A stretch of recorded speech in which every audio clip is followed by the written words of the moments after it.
السلام عليكم ورحمة الله تعالى وبركاته. halka Cabdiraxmaan waxaan rajaynayaa dhammaantiin bayna leenteena barnaamijka Ramadaanka aan taxane ahayn oo maandhaafka ah qaybtiisa 10aad iyo xadiiskii 10aad.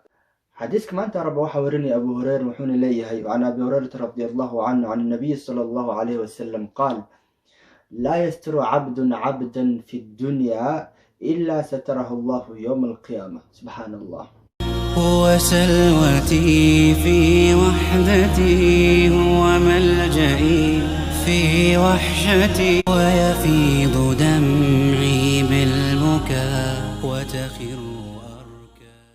رسولك صلى الله عليه وسلم wuxuu leeyahay maxaan ku dhahaa ma jiro qof maxaan ku dhahaa qof kale ceebtiisa asturay qof maxaan ku dhahaa adoon kale ceebtiisa asturay oo maxaan ku dhahaa ceebtiisa ku arkay ama si un buu arkay markaas cidna muus u sheegin wuu asturay intuu banaanka u keeni lahaa ama markaasna qofkaasna uu fadeexib lahaa ama ceebtiisa uu maqlay markaasna qof kale muus u sii sheegin.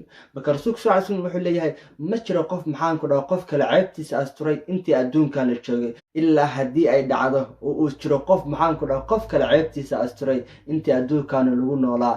rasuulku sallallahu alayhi wasallam wuxuu leeyahay illaa sataraha Allahu yawm al-qiyamah, qofkaasna asagana ceebtiisa ilaahay wuu asturi doonaa yawm al-qiyamah markay timaado. subhanallah, maxaa laga wadaa qofkan ilaahay wuu asturi doonaa yawm al-qiyamah markay ay timaado? waxaa laga wadaa waxaa waaye yawm al-qiyamah waxaad ogtahay maxaan ku dhahay nabiyullaahi aadam ilaa kan u dambeeya wixii maxaan ku dhahay ilaahay adduunkan ku abuuray oo bilaadan aha ama jinis ama Soomaalida ay bilaadan oo dhan nabiyullaahi aadam ilaa kan u dambeeya hal meel ay imaan doonaan. markaas lagu yeeri doonaa u dhihi doonaa hey soo bax waa markaagi waana lagu xisaabinayaa. markaas ilaahay ku dhihi doonaa waxaana ma samayso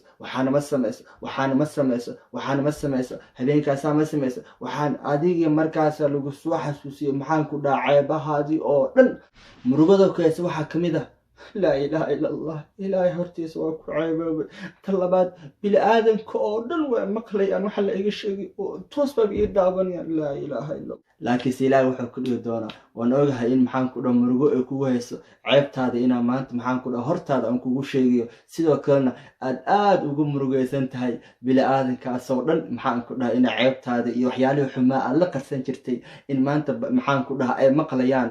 لكن سلاحه كله أرنت سداس معه أنا هذه كل أيام نقدحيسا عد كل أن مقلس ما شرته بلا آذن كاسنا حجاب كاسار ومحن كنا عيبت ما تلا أنكو شيء يجا ما مقليان أنا هذه كل أي أرنت نقدحيسا عد كلكم مقشي ما انتهبرت ما شرته أنا جاهين وحنا سا كوسم ما تخانا والعيبت هذا أنكو أستر ما تخانا محايا لحد كور مركي أدون كالشوتي آيات بلا آذن كعيبتي سأستر شرتي أنا جنا ما انتحكوا بالنقادية أنا عيبت هذا أنا أستره وواحد ما تلا maxaan ku dhaw ku sheegay oo ceebtaada ah cid kale oo maqashay ma jirto ilaa aniga mooyaane hambalyan ku leeyahay waana ku dambi dhaafay oo maxaan ku dhahay jannada gal. ilaahay waxaan ka baryaa in uu naga dhigo ku inta adduunka joogaan ceebaha bilaadanka asturo si markaas anaka ceebaheena ilaahay uu noo asturo yawm al-qiyamah. haddii taas aniga adin laga waayo mar walba bilaadanka ceebiisa banaanka keeno aan isku diyaarinno yawm al-qiyamah markay timaado in ilaahay bilaadanka hortiisa oo dhan uu nagu fadeexeen doono. ilaahay waxaan ka baryaa arintaas إنسانية عادي نقول